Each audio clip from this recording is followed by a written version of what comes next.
Hello guys, for today's video, papakita ko sa inyo yung aking mga pang Valentine's na teddy bear. Inaayos ko na siya. May mga tira pa ako last year, kaya ang gagawin ko, papalitan ko siya ng plastic.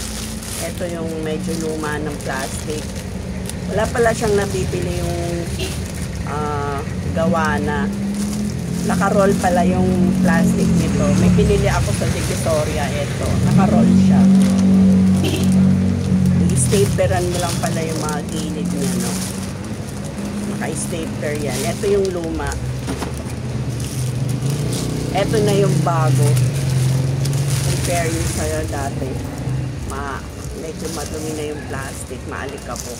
Kaya pinalitan natin ng bago para mas mabenta natin siya ng mas mahal.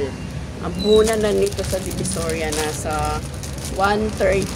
So, ibibenta ko to ng 200 hanggang 250. Yan ang presyo ko. 200 to 250. Konti lang naman to. Siguro mga 10 piraso lang yung binili ko. Kasi ayoko ulit matitirhan tayo.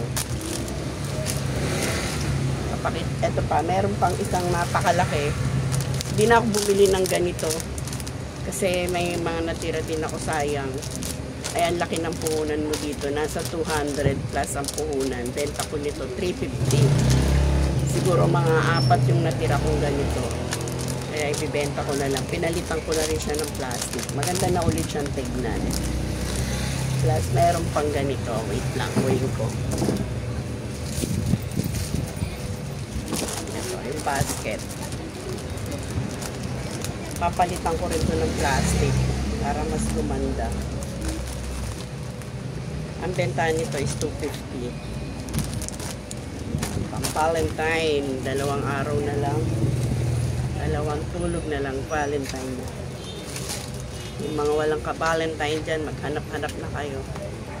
Sigurado yan, marami na namang papasok sa biglang liko.